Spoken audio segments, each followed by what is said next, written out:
O meu último tópico, a minha última afirmação é impossível perder a salvação. Não é impossível, é possível perder sim. É?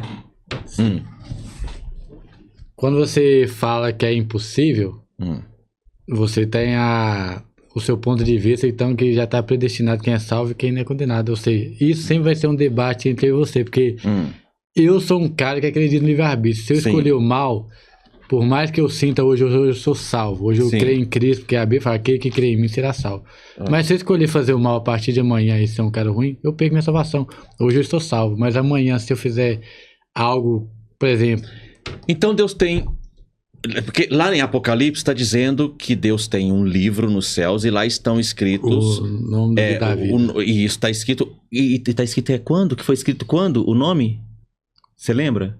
Antes da fundação do mundo. Certo. Então, está escrito em Apocalipse, e a produção vai colocar aqui a referência todinha, que os salvos têm o seu nome escrito no livro da vida do Cordeiro antes da fundação do mundo. Então, como é que funciona? Deus tem uma borracha no céu que fica assim, escreve, apaga. Como é que funciona isso? Mas no Apocalipse também fala que os mortos serão julgados um a um perante as suas obras. Sim. Se eles serão julgados, não precisa ser julgado não, já que já são condenados. Por que vai ser julgado? Mas Jesus já disse que já estão condenados mesmo. Jesus disse então isso. Por que julgamento? Se já é condenado... Julgamento declaratório. Ele já está condenado. Está escrito assim, ó, quem crer... será salvo. Quem não crê já está condenado, porque não creu no Filho de Deus. Está condenado mesmo. Então quem não crê em Jesus já está condenado. Mas será que a pessoa que não crê, ela não tem o direito de conhecer Cristo e a partir daquele momento crer e ser salvo? Ou ela só porque Se ela crê, ela vai ser salva. Claro que vai. Então, se ela não... que não crê, está condenado. Então, é a mesma coisa da pessoa que crê e depois fala, já não acredita. É a mesma coisa do ateísmo. A pessoa não crê a vida toda. É uma pessoa não crê a vida, é uma pessoa condenada, certo? Se ela morrer agora, ela está condenada. Então, será que no último suspiro de ela passar a crer, ela está salva. Então ela pode escolher crer no final? Não é. É porque estava determinado que no último suspiro dela ele iria crer. Mas então vamos para a Bíblia. João capítulo 16... Éder, porque você falou que você vai sempre discutir isso comigo e eu com você. Não é discutir, é... Não, mas é conversar. Mas aí eu vou falar o seguinte, não converse sobre isso comigo, converse com o João. Pode ser? Aí fica mais fácil, porque João já não tá aqui, então você pode falar, João, não concordo com você. Mas não vai ser João, vai ser com Jesus. Porque João capítulo 16, versículo 13... tá escrito, Jesus falando, gente, então assim, o negócio tá complicado. Jesus diz assim, pois... tenho ainda muito que vos dizer, mas vós não o podeis suportar agora. Quando vier, porém, o Espírito da verdade, ele vos guiará a toda a verdade, porque não falará por si mesmo, mas dirá tudo o que tiver ouvido e vos anunciará as coisas que hão de vir. Está escrito que o Espírito Santo, sobre o salvo, vai conduzir o salvo por toda justiça, certo? E também a palavra de Jesus diz que ele nos enviaria o Consolador que estaria conosco todos os dias, não é isso? Todos os dias. Certo. Se o Consolador estará comigo todos os dias e o Consolador vai me guiar por toda a justiça, como que o salvo perde a salvação? Mas vamos também para João 6 e versículo 37. É o Espírito Santo que convence o homem do pecado. Isso, exatamente. O Espírito Santo convence. É o Espírito Santo. Isso, aí uma vez salvo, salva para sempre. Não concordo, não. A pessoa pode desviar do caminho com o tempo. Pode? Tá, então me explica isso aqui, ó. João capítulo 6, briga com Jesus de novo. Tá? Não.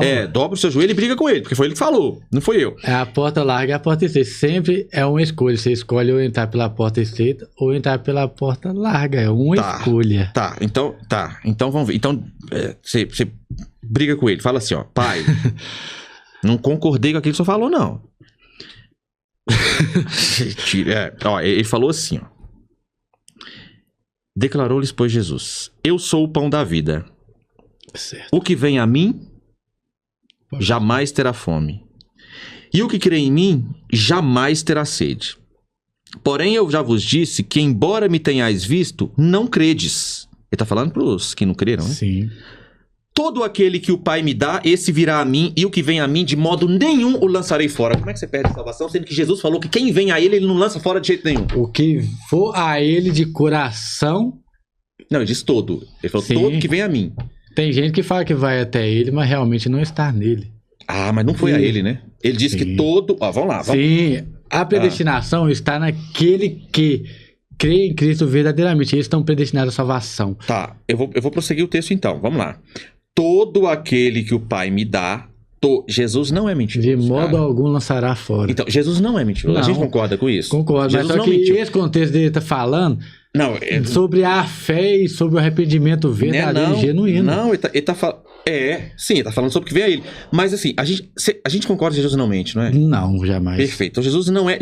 A gente concorda também que Jesus não é um coach que fica enganando as pessoas, que falava coisas só para ludibriar as pessoas. A gente concorda que Jesus falava a verdade, não é isso? Porque ele é a verdade. Certo? Então, beleza. Então, se Jesus é a verdade, ele diz assim, todo aquele que o Pai me dá, esse virá a mim. E o que vem a mim, de modo nenhum, lançarei fora. Então, ele diz que todo que o Pai dá, vai. Certo. Não tem como alguém ter sido dado a Jesus na eternidade pelo Pai e essa pessoa falou assim, não vou não, eu não vou, não quero ir, eu mando em mim, eu tenho livre-arbítrio, não vou. Não, tá escrito que... Sabe onde é que existe o livre-arbítrio? Para as pessoas mundanas que não creem em Cristo. A partir do momento que você está numa fé, que você conhece a Cristo... Mas você vai querer fazer... Não, tá escrito isso? Beleza, deixa eu falar. Isso aí tá na sua cabeça. Não é. Vamos lá. Porque... Continuação. Jesus dizendo, todo que o Pai me dá, vem. Jamais lançarei fora. Ou vem hoje, ou vem amanhã, ou vem daqui a 50 anos. Jamais lançarei fora. Pronto, jamais lançarei fora. Porque eu desci do céu não para fazer a minha própria vontade, e sim a vontade daquele que me enviou. E qual que é a vontade daquele que enviou? Lê aí na sua Bíblia, porque eu tô achando que essa minha Bíblia foi... Não, é a fizeram pra mim. Não, fizeram... Essa Bíblia eu manipulei pro debate. Abre a sua... Não, cara, não é possível que nós estamos lendo a mesma Bíblia. João capítulo 6, versículo 39. João 6. João 6, 39. Na sua Bíblia tem João? Tem. Então tá bom, então leia. Porque manipularam essa Bíblia aqui. Fizeram essa Bíblia aqui só pra eu ganhar o debate. E nós não estamos competindo no debate, quem ganha ou quem não. Importante que todos nós somos salvos em Cristo. Amém, glória a João Deus. 6, 39, né? João 6, 39. A vontade do Pai que me enviou é esta. Que nenhum de todos aqueles que ele me deu se perca, mas que eu o ressuscite no último dia. Então como é que fica? Esse aqui tá falando daquele que nele crê verdadeiramente. É mesmo. Sim, por isso que eu falo, o livre-arbítrio... Então não tem perda de salvação. Sabe onde é que ele entra o livre-arbítrio e... Não, mas nós não estamos falando de livre-arbítrio, mas nós estamos falando de salvação. Sim, perder salvação. Não tem como mais. Sim. Você tá salvo. Você creu no Senhor Jesus de todo o seu coração? Salvo, pronto, então não tem como você perder mais, não.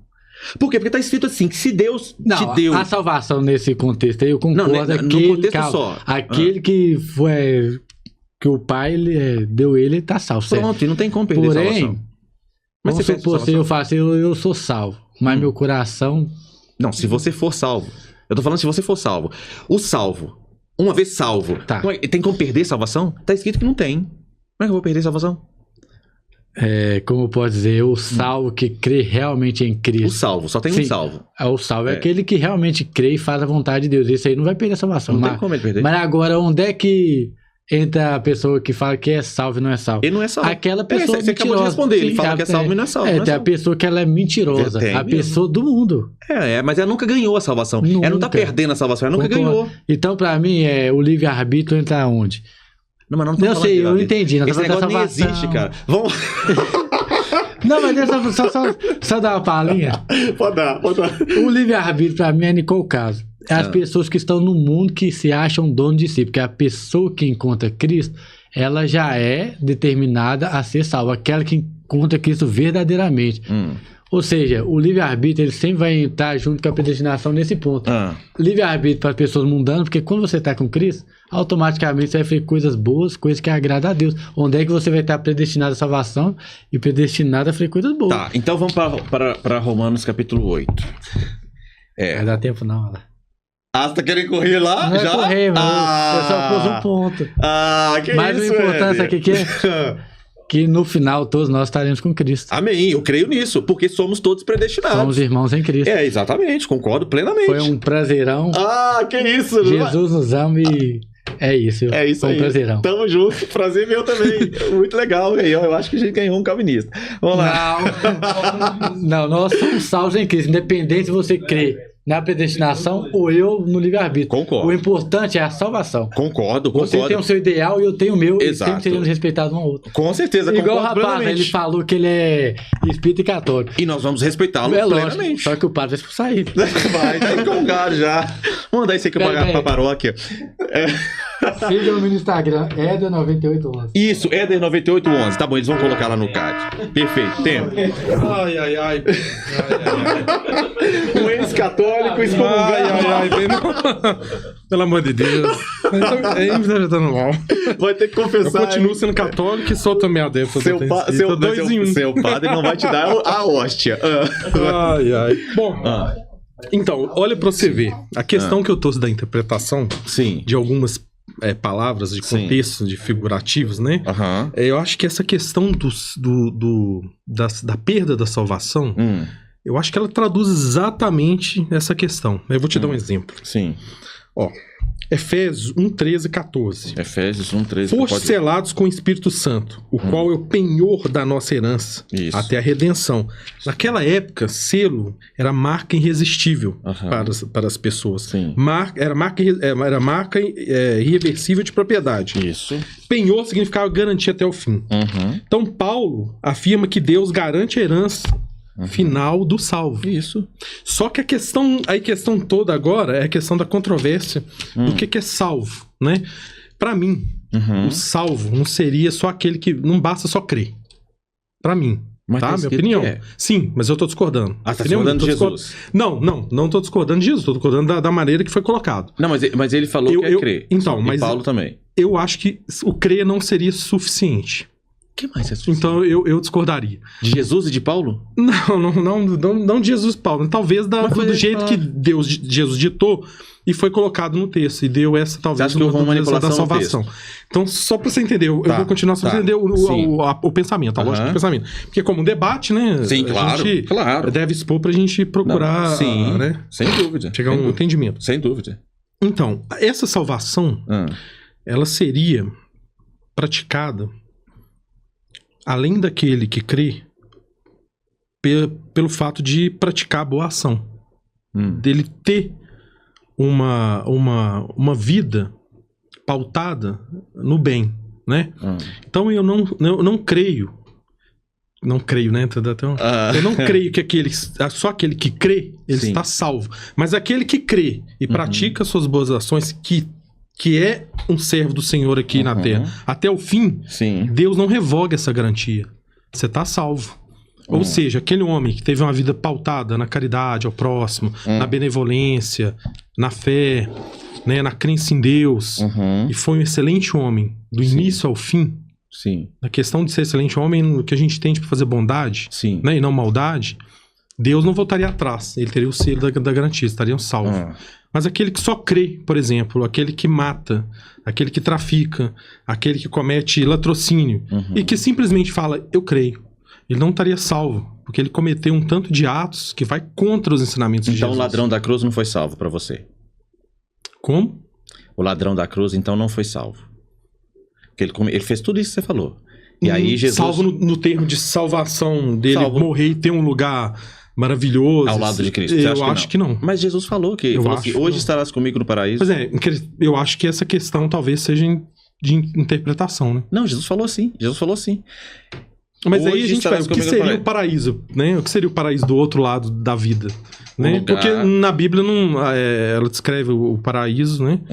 Mas ainda falta, eu acho que algumas coisas pra gente compreender o que é o paraíso mesmo após a morte, né? Que seja um lugar que o espírito estadia, que tenha boas energias, companhia de bons espíritos, companhia de Jesus, enfim. Então, seria esse o paraíso, De né? acordo com a Bíblia, o Sim. paraíso é o lugar onde as Sim. pessoas que morreram em Cristo Sim. estão aguardando os salvos que serão arrebatados. Exatamente. Então, aqui. quando Jesus na crucificação ele diz, perdoe-lhes, Pai, eles não sabem o que fazem, Sim. primeiro ele está atribuindo àqueles que cometeram seu assassínio, calúnio, soldados romanos, ele, por baixa elevação espiritual e conhecimento, ele não sabia o que estava fazendo.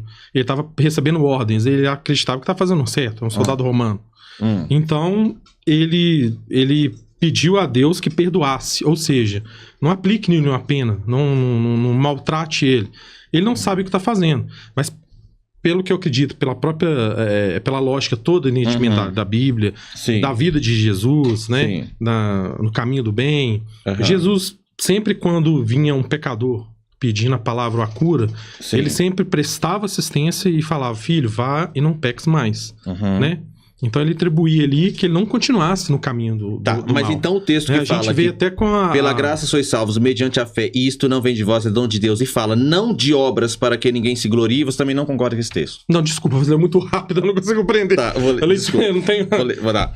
Diz assim, ó, Efésios 2, versículo 8. Porque pela graça sois salvos, mediante a fé. E isto não vem de vós, é dom de Deus, não de obras, para que ninguém se glorie.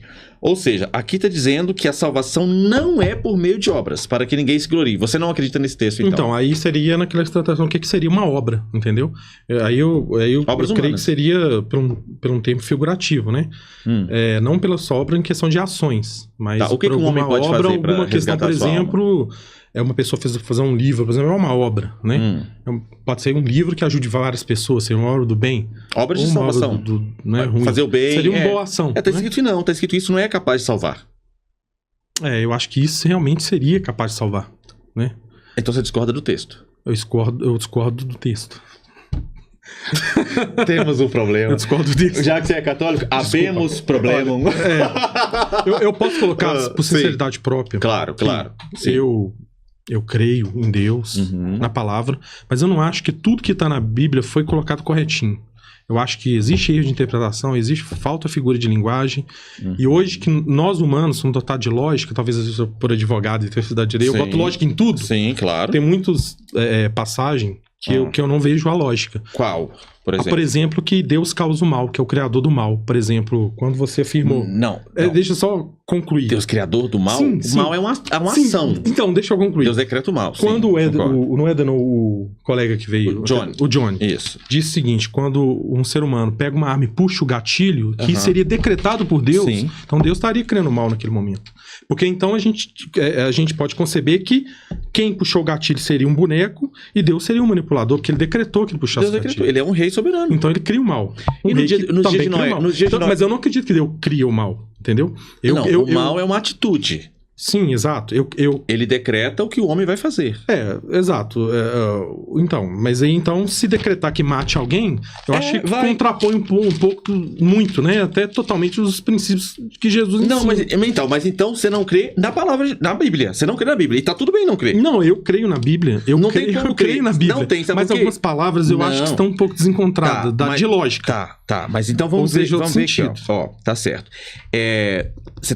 Igual eu concordei com o Silo. Eu acho que Deus não arrega da salvação. Não, mas ali você me ajudou. Você tem a salvação, você tem um selo. Mas você me ajudou. Ele vai garantir até o final. Não, mas ele não dá a salvação só porque crê. Não. Sim, eu concordo. Você ajudou a gente, porque se o Espírito Santo é um selo, né, como advogado, você sabe disso. A gente bota o penhor como garantia. Então estamos salvos para sempre. Correto. Não tem como perder, não. Concordo. Isso eu concordo. Perfeito. Então tá. Vamos lá.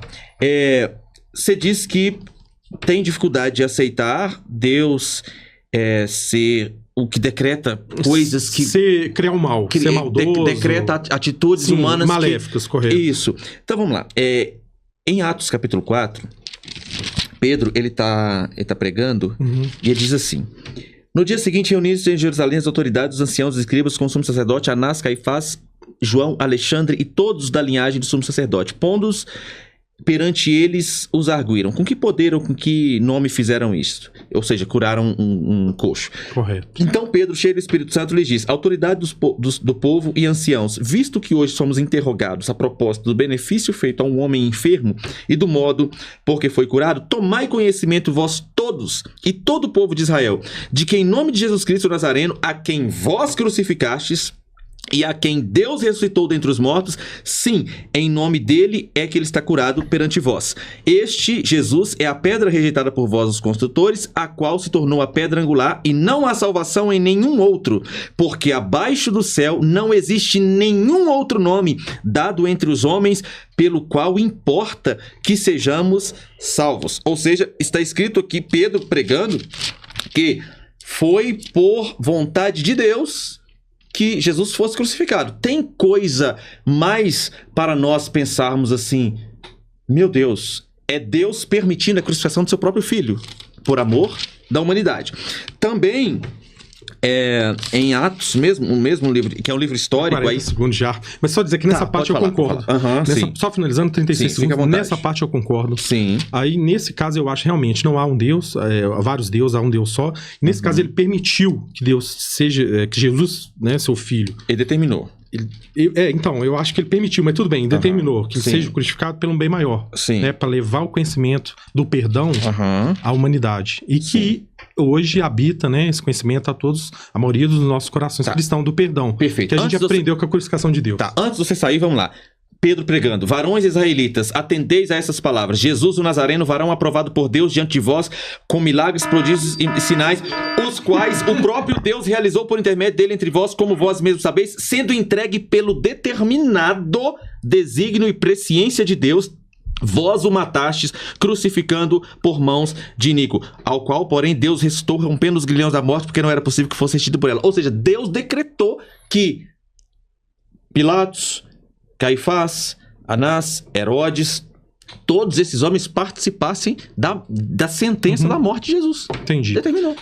Justamente, eu creio que sim, Jesus é um espírito de grande elevação moral. Dentre do mais, né, acho que o mais elevado que passou na Terra. Então você não acredita que é o Filho de Deus? Não, como todos nós somos, né? Deus sempre afirmou que nós somos irmãos. Você não crê que Jesus era o verbo de Deus, o Filho de Deus nesse sentido, como o Pai, o Filho e o Espírito Santo que vê... Não nessa teoria, né?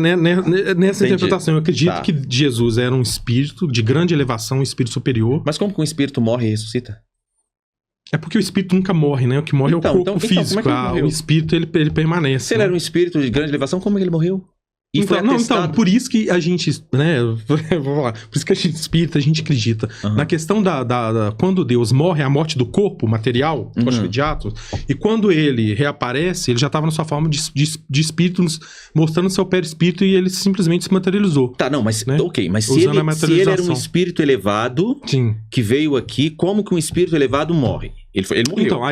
Então, aí ele permitiu, pelo propósito maior de deixar um ensinamento para a humanidade, perdeu o corpo físico, porque ele não ia morrer, ele sabia que só perdeu o corpo físico. Não, ele morreu. Não, ele perdeu. Então, mas uma lança foi traspassada. Não, então, na hora que ele morreu, ele perdeu o corpo físico. Morreu o corpo físico, o corpo de carne. Ele ressuscitou no corpo físico. Então, mas aí é que tá. Eu não acredito que ele ressuscitou no corpo físico. Mas eu acredito que ele simplesmente se tornou visível no corpo físico. Não, mas Paulo... Não, vamos lá. Eu vou ter que estourar o tempo. Não, porque isso aqui é muito importante. Isso é mais importante que o debate inteiro. Seria ótimo. Porque isso é um debate que milhões de gente, milhares de gente vão assistir. E até vão fazer essa 1 Coríntios, essa comparação. O Alan, né? Alan...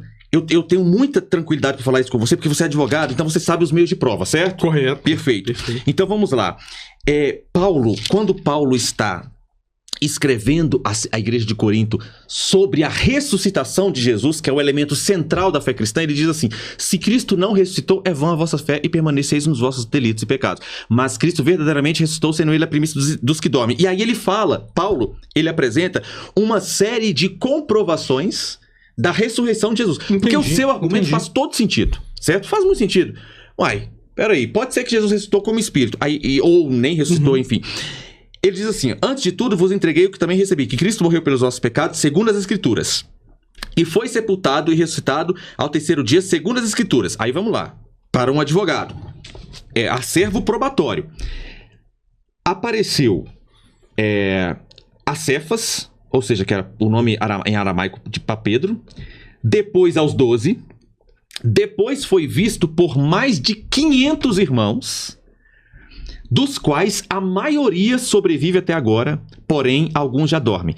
Depois foi visto por Tiago, mais tarde por todos os apóstolos, e afinal, depois de todos, foi visto também por mim como nascido e fora do tempo. Por que Paulo está falando isso? Porque Paulo não cria nada disso. Sim. Ele era um perseguidor. Ele fala: o que é isso? Vocês estão malucos? Estão falando que ele ressuscitou? É mentira. E aí Jesus aparece para Paulo ressuscitado no caminho de Damasco e ele passa a crer. Então vamos lá. Como advogados. Um acervo probatório desse. Paulo, ele não fala assim: Jesus ressuscitou porque eu tenho fé que ele ressuscitou. Não, ele não fala isso. Ele fala: Jesus ressuscitou e ele produziu testemunhos da sua ressurreição. E não foi um só. E não foi um homem ali, Sim. outro ali, um maluco. Uhum. Não. Primeiro, ele aparece primeiro a mulheres, cujo testemunho não tinha a menor validade, certo? Sim, Se Jesus não tivesse citado, ele ia aparecer pra mulher. Ninguém acreditava no que mulher falava, né? Então pronto. Depois Paulo fala que ele aparece a Pedro, e Paulo lista todos, e Paulo fala também que depois ele foi visto de mais de 500 irmãos. Aí agora eu te faço uma pergunta lógica. Eu vi que você gosta muito de lógica, eu também gosto. Isso é bem interessante. Uma pessoa que foi crucificada publicamente. A crucificação de Jesus foi pública, né? Um ato público romano. Foi uma condenação, né? Sim, condenação. Então, uma condenação romana. Então foi um ato estatal. Não foi qualquer coisa. Não, tipo assim, não foi um linchamento. O governo romano, né? Exatamente. E que com as penas na época da execução romana. Exatamente. Certo? Então não foi tipo, vamos linchar. Um bando de maluco pegou e linchou. Não. Foi um ato formal uma de um pena Estado. Decretada, exatamente. Perfeito. Então ele foi morto. Foi morto e isso numa crucificação pública. Um dos soldados, inclusive, pega uma lança e fere para atestar que ele estava morto mesmo. Colocam ele num sepulcro e faz o seguinte, bota guardas pretorianos, não foi? Bota os amiguinhos dele, não. Bota guardas pretorianos na porta do sepulcro. Exatamente. Sim, perfeito. Concordo. E aí... E bota a pedra. Exatamente, bota uma pedra no sepulcro. Pronto. Aí ele ressuscita, por poder de Deus, a porta do sepulcro é aberta e tal, todo mundo viu ele morrendo, aí agora ele aparece para 2, 3, 4, não, ele aparece para 500. Vou te falar uma coisa aqui. Imagina, eu e você estamos numa situação que a gente ficou sabendo que uma pessoa morreu. E nós vimos, ficamos sabendo? Não, nós vimos a pessoa morrendo. Correto. E nós vimos o atestado de óbito dela. De repente, essa pessoa aparece para nós e fala assim, ressuscitei. Você não vai fazer um monte de pergunta, não? Eu faria. Eu faria um monte de perguntas. Com certeza. Eu falaria assim, deixa eu ver. Eu vasculharia. Eu queria investigar também. Perfeito? Então pronto. Uma pessoa faria isso. Imagina 500.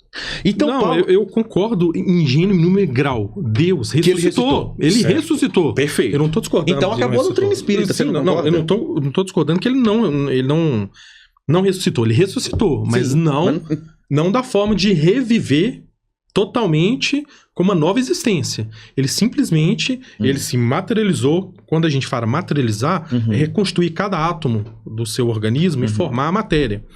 Jesus, eu compreendo que como um espírito de elevadíssimo grau, tendo conhecimento máximo de biologia, tendo conhecimento máximo da física, de tudo da concepção terrena, né?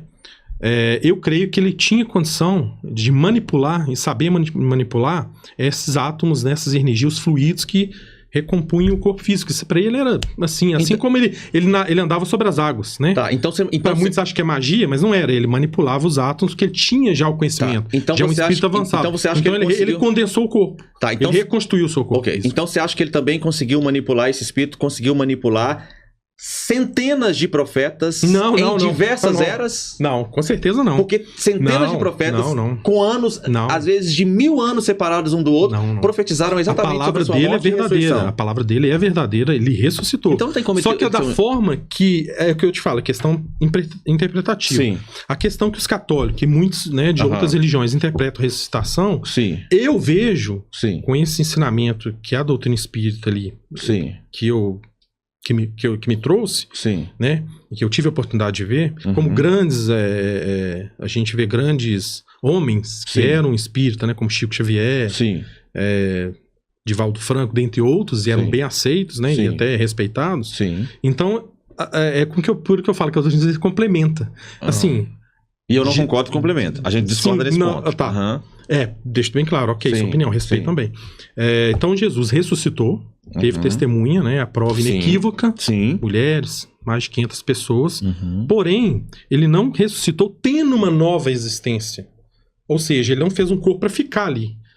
Ele simplesmente, ele ressuscitou no seu corpo. Ele ressuscitou, ele remoldou, ele conseguiu condensar os átomos, fazer o corpo físico, se mostrar, depois se materializou e seguiu como espírito. É essa a concepção. Mas as evidências mostram o contrário. As evidências testemunhais. Mas não, ele estava visível, ele estava totalmente corpo material, ele reconstruiu o corpo, veia, sangue, pele, cabelo, perfeito. E foi o povo viu ele, no seu próprio corpo. Mas Paulo diz também que todos os profetas profetizaram sobre ele. E aí nós estamos falando de profecias de milhares de anos de diferença. Então não tem como ele manipular isso. Mas vamos marcar. A gente marca um próximo debate para falar sobre isso. Eu te desafio a trazer o Evangelho segundo o Espiritismo e algumas passagens espíritas, a gente debater e a gente comparar com algumas passagens católicas. E eu vou é o que eu falo. Tá, não quero converter. Não, jeito nenhum. Porque a doutrina espírita não é religião, é doutrina. Ok. E eu quero só que você abra o leque da mente e você vai ver que a doutrina espírita apenas explica com um novo conceito, uma nova hermenêutica moderna, aquilo que Jesus já ensinava há milhares de anos atrás. Não concordo.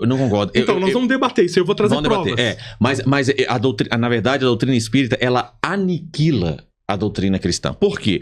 Porque a partir do momento em que você crê que Jesus não é o Filho de Deus, não é o Verbo de Deus encarnado, pelo contrário, ele é um espírito de altíssima elevação. Criado por Deus. Tá, não, mas não sendo Filho de Deus. Porque lá a gente crê que o Deus cria todo o espírito, então, né? A forma. Mas então, aí logo não é Deus vindo para suportar os pecados da humanidade e aniquilar os pecados nele mesmo. Então, destrói completamente a doutrina cristã. E outro ponto. Se aos homens é permitido reencarnar, logo também se destrói a doutrina cristã. Porque a doutrina cristã, ela se baseia no quê? Nós nascemos, vivemos aqui a nossa vida num propósito que Deus estabeleceu, nós morremos e está escrito que depois da morte vem o juízo. Nós aguardamos a ressurreição dos mortos para que todos juntos sejamos, os que ficarem vivos sejam arrebatados, os que foram mortos sejam transformados e todos seremos transformados e viveremos para sempre com o Senhor. Se existe reencarnações, ou seja, você vai e você volta, você vai e você volta, a doutrina cristã, na sua essência, ela está destruída. Então, eu discordo de você nesse ponto. O cristianismo, o espiritismo, ele não complementa o cristianismo. Ele destrói a base do cristianismo. Ou você é cristão, e eu falo isso com muito respeito a quem é. Com muito respeito a quem é espírita. Não tem problema nenhum. Todo respeito, realmente. Só de eu não tomar uma Bíblia na cabeça, igual Chico Xavier. Crente não faz isso. Ou você é cristão, ou você é espírita. Não tem como você ser cristão e espírita. Porque é por uma questão lógica. Eu vou pensar nisso também. Uma coisa aniquila a outra. Mas obrigado. Eu vou pensar nisso também. Gostei muito. Traz um debate, porque o preâmbulo do Evangelho segundo o Espiritismo é que a doutrina espírita nunca destruiu a doutrina do... Pois mas vamos conversar. Johnny, é impossível perder a salvação. Concorda ou não? Não. Não? Tá, por que você não concorda? Porque eu acho que é possível perder, sim. Como? É a questão que eu bato na mesma tecla. Sim. O livre-arbítrio. Temos afirmações aí, tem alguns textos que mostram isso. A gente pode citar Deuteronômio, Josué. Cita eles, então. Abre aí, por favor, Deuteronômio 30:19. Pode citar, porque aí a gente perde tempo de vocês. Pode ser? O Isaac vai abrindo, então. Fechou. Sim, vai. Porque se fosse assim, era muito simples. Todo mundo já era salvo. Não, e por quê? Porque não é determinado? É determinado quem será salvo. E quem será salvo não perde a salvação. Então, mas são escolhas. Mas Jesus falou que não. Jesus falou que quem vem a ele, quem o Pai dá, vai a ele. E quem vai a ele, de forma nenhuma, ele o lança fora. E pelo contrário, ele o ressuscita ao terceiro dia. Deuteronômio. Pode ler. 30:19. Deuteronômio 30:19. Os céus e a terra tomo hoje por testemunhas contra ti, que te propus a vida e a morte, a bênção e a maldição. Escolhe, pois, a vida para que vivas tu e a tua descendência. Você já leu isso? Aí nós continuamos, né? Amando do Senhor teu Deus, dando ouvidos à sua voz e apregoando-te a ele, pois disso depende a tua vida e a tua longevidade, para que habites na terra que o Senhor deu sob juramento, prometeu dar a teus pais, Abraão, Isaque e Jacó. O homem escolhe a bênção, a maldição, a salvação. Isso é o livre-arbítrio. Tá. Como que esse homem escolhe a salvação? Sim. Sendo que, se Jesus disse que quem vai a ele, de modo nenhum, ele lança fora. Sim. Coloca esse texto em consonância com... Sim. Como é que é o nome aí? Deuteronômio? 30:19. 30:19. E aí depois que nós tentarmos colocar os textos em consonância, nós vamos ler o contexto de que Sim. Deuteronômio não começa em 13:19. Não, sim, É isso? claro. Então vamos claro. lá. Aham. Então vai. Concordo. Como que Jesus diz que de modo nenhum ele lança fora, e agora nós estamos falando Deuteronômio 13 e É 30. Deuteronômio 19. 30 e 19 que não. Que existe uma vida e uma morte para você escolher. Uhum. Certo? Tá. Versículo 1 de Deuteronômio 30 e 19. Quando, pois, todas essas coisas vierem sobre ti, novamente, nós já Sim. lemos lá atrás, Sim, sim. a bênção e a maldição que pus diante de ti, se te recordares delas, entre todas as nações para onde te lançar o Senhor teu Deus, e tornares ao Senhor teu Deus, tu e teus filhos, de todo o teu coração e de toda a tua alma, e de deres ouvidos à sua voz, segundo tudo que hoje ordeno, então o Senhor teu Deus mudará a sua sorte, e se compadecerá de ti, e te ajuntará de novo de todos os povos entre os quais havia espalhado a terra. O texto de Deuteronômio está falando especificamente de quem? De Israel. Sim. Certo? Sim. Perfeito. Aham. E aí, em Romanos capítulo 11, está escrito que Deus enviou o endurecimento em parte a Israel Uhum. até que viesse a plenitude dos gentios. Não é isso? Então aí Deus retiraria de Jacó a impiedade e Israel seria salvo. Uhum. Certo. Deuteronômio capítulo 30, Deus está falando especificamente sobre Israel. Só que nos próprios textos bíblicos está dizendo que Deus endureceu o coração de Israel, Sim. certo? Então, de fato, os dois textos são verdade.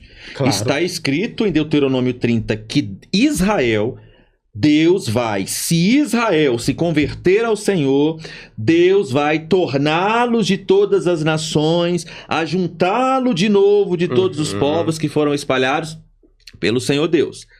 E também está escrito que Deus endureceu o coração de Israel. Aí eu que vou te fazer uma pergunta. Como você concilia esses dois textos? Eu concilio esses dois textos, que são duas verdades bíblicas, dizendo o seguinte, que Deus endureceu o coração de Israel. Sim. Sim. Só que Deus vai retirar o endurecimento de Israel, como está em Romanos capítulo 11, e apartará de Jacó a impiedade, e todo Israel será salvo. Por quê? Porque é impossível que Israel hoje escolha a vida e a morte, o bem e o mal, porque eles estão, parte de Israel está endurecido. Então, existem tensões bíblicas que a gente... Como que a gente resolve as tensões bíblicas? Não é isolando um texto e determinando outro. Sim, é concordo. considerando os dois textos. E eu acho que nisso nós estamos de acordo. Como que nós vamos considerar os dois textos? Isaías dizendo que Deus endureceu Israel e falando, Deus, por que o Senhor nos endureceu para que nós não creiamos? Sim. E o texto que está dizendo que Deus pôs a vida e a morte. Simples. Pelo menos para mim é simples. A gente concilia os textos entendendo que os dois são verdades. Sim. Eles não estão em conflito. E como que nós vamos interpretar? Que Israel está endurecido, em parte, até a plenitude dos gentios. Quando os gentios for completado o número dos gentios, Deus vai retirar o endurecimento de Israel, como está escrito em Romanos capítulo 11, apartará de Jacó a impiedade, aí Deus vai ajuntar Israel dentre todos os povos e congregará Israel, que crerá no Senhor, aí todo Israel será salvo.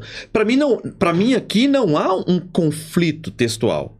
Sim. Existem dois textos que são duas verdades, e a verdade é bíblica, Sim. e que para entender Deuteronômio capítulo 30, nós precisamos de entender o porquê do endurecimento de Israel. E nós temos que entender que Deuteronômio capítulo 30, Deus está falando especificamente sobre Israel. Porque Deus tem com Israel um pacto diferente do que Deus tem comigo e com você. Certo? Por quê? Porque Deus fez um pacto através de Abraão. Sim. Israel é a oliveira, né? Enfim, Cristo é a oliveira, Israel é os ramos originais. E Deus tem com Israel um propósito de quê? Deus endurece Israel para que nós que não éramos da promessa entremos na promessa, quando completar a promessa, ou seja, quando completar todos o número de salvos, Deus retira de Israel a incredulidade e ele crê. Então os dois textos estão em concordância. Uhum. Qual que era o próximo que você ia trazer? Josué 24:15. Josué 24:15. Vai. O que tá escrito aí? Você colocou ele? Tá. Consegui. Pode colocar. Abrir, Sim. Josué 24:15. Porém, novamente, agora, pois, renovação da aliança, né? Aliança com Israel, de novo. Sim. Agora, pois, temei ao Senhor e serviu com integridade e com fidelidade. Deitai fora os deuses aos quais serviram vossos pais, da além do Eufrate e no Egito, e servi ao Senhor. Porém, se vos parece mal servir ao Senhor, escolhei hoje a quem servais, se aos deuses, Sim. ou a quem serviram vossos pais, que estavam da além do Eufrates, ou aos deuses dos amorreus em cuja terra habitais. Eu e minha casa serviremos ao Senhor. O que é esse contexto? Josué... Dá escolha ao povo. Pera. Josué, então, vamos lá. Josué, ele tá diante... Isso aqui é uma fala de Josué, Sim, certo? sim. E não tô falando que não seja bíblica, não, é bíblica. Sim. Josué estava diante do povo. O povo estava idólatra, adorando a outros deuses. Josué fica indignado em relação àquilo. E Josué fala, escolhe você. Josué tá falando. Sim. Escolhe vocês quem vocês querem servir. Vocês querem fazer igual aos seus pais e servir a outros deuses? Escolhe vocês quem vocês querem servir. Eu e a minha casa, porém, serviremos ao Senhor. Josué não está falando que é possível escolhermos entre Deus e outros deuses. Josué está falando, vocês aí que estão adorando a outros deuses, que não deveriam, né? Porque vocês são povo de Deus, não é isso? Deveriam temer ao Senhor, mas pelo endurecimento do coração, vocês estão adorando a outros deuses. Vocês escolhem o que vocês quiserem, mas eu e a minha casa vamos servir ao Senhor. Você entende que esse texto aqui, quando você continua a ler o texto, você tá vendo que é Josué conversando com o povo, é Josué falando? Não, sim. Não é Deus falando conosco assim, olha, Benoni, você tem duas opções, escolhe servir a Deus ou não. Então tá bom. Próximo texto. Mas temos. Mas onde tá escrito? Mas temos essa escolha. Eu posso escolher servi-la ou não. Mas você não é o israelita que estava na frente de Josué, não. Você é o Johnny. Exatamente. Gentio. Mas eu posso escolher. Não, mas o texto não estava falando pra mim e pra você. O texto é um relato histórico específico de Josué falando com aquele povo lá. Exato. E detalhe, e Josué não tá falando que aquele povo teria Josué não tá falando que aquele povo teria autonomia para escolherem a despeito do decreto de Deus. Mas temos. Onde tá escrito isso? Que pena.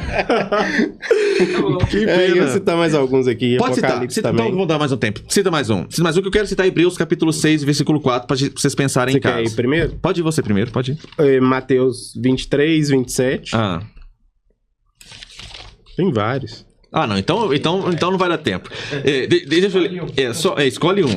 Hebreus 6. Então, enquanto você acha aí, eu coloco aqui, olha. Hebreus 6, versículo 4. Ele diz assim: é impossível.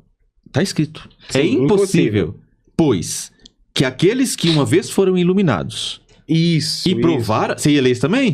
Então você ia me ajudar de novo. Pode ir. Não, pode ir. É impossível. O texto tá falando, é impossível, sim, tá? Sim.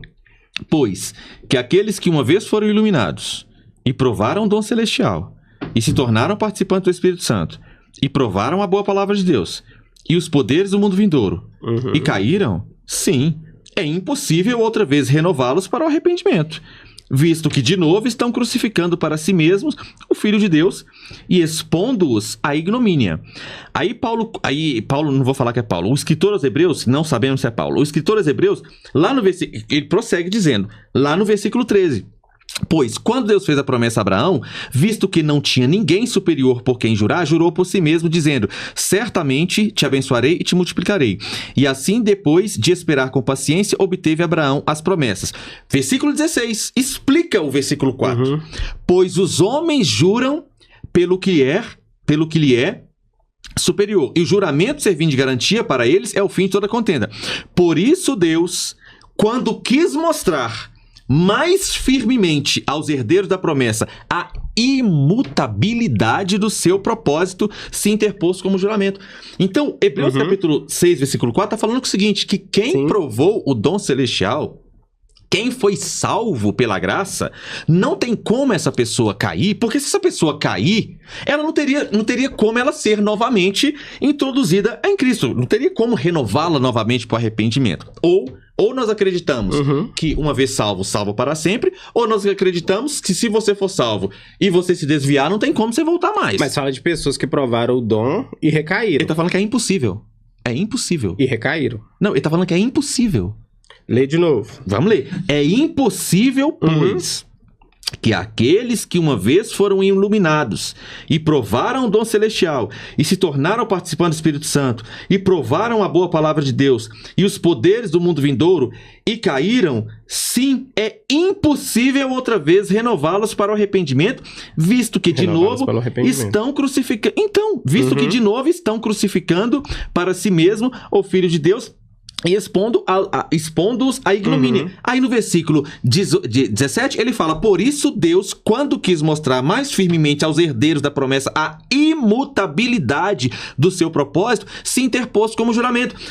O escritor aos Hebreus está escrevendo uma carta que ele tem a certeza que as pessoas vão ler a carta toda. Sim, sim. O escritor aos Hebreus, quando ele escreve a carta, ele não está pensando que nós vamos pegar só um versículo. Não, ele sabe, ele tem a segurança que você vai pegar a carta toda. Por isso que no versículo 4, ele fala sobre a impossibilidade. Isso aqui é impossibilidade de perder salvação. E aí ele sabe que ele vai falar sobre isso, ele vai explicar que as coisas melhores e que pertencem à salvação, e depois ele vai chegar e vai falar, porque quando Deus quis mostrar firmemente aos herdeiros da promessa a imutabilidade do seu propósito, ele se interpôs como juramento para que, mediante duas coisas imutáveis, nas quais é impossível que Deus minta, forte alento tenhamos nós que já corremos para o refúgio a fim de lançar mão da esperança proposta. Ou seja, o escritor aos Hebreus não está falando que nós que somos salvos poderemos perder a salvação. Pelo contrário, ele está querendo dizer que nós somos salvos, temos uma promessa que ela é imutável e nós não perderemos a salvação. Ele diz, a qual temos por âncora da alma, segura e firme, e que penetra além do véu, onde Jesus, como precursor, entrou por nós, tendo se tornado sumo sacerdote para sempre, segundo a ordem de Melquisedeque. Então não é um texto que diz que pode perder a salvação, é o contrário. É um texto que diz que nós temos uma promessa imutável e Deus, ele se interpõe como juramento para que duas coisas sejam imutáveis e nós alcancemos a esperança e corremos com refúgio para lançarmos mão da esperança proposta. Então é impossível que um salvo perca a salvação. Por quê? Se eu fui chamado por Deus e Deus decretou que eu serei salvo, e está escrito que Jesus diz que todo aquele que o Pai o der vai a ele e de forma nenhuma ele lançará fora, se Deus já deu esse selo, como foi bem lembrado aqui, que o Espírito Santo é o selo da redenção, é impossível que Deus mude esse plano. Está escrito, é impossível, pois que Deus mude os seus propósitos. Por isso ele se coloca como juramento. Ele fala, eu jurei por mim mesmo, para que mediante duas coisas imutáveis, nas quais é impossível que Deus minta, forte alento, tenhamos nós que já corremos para o refúgio, a fim de lançar a mão da esperança. É o plano dele, eu sou conduzido por ele, mas eu escolho. Tá bom. Eu decido se eu vou ou não.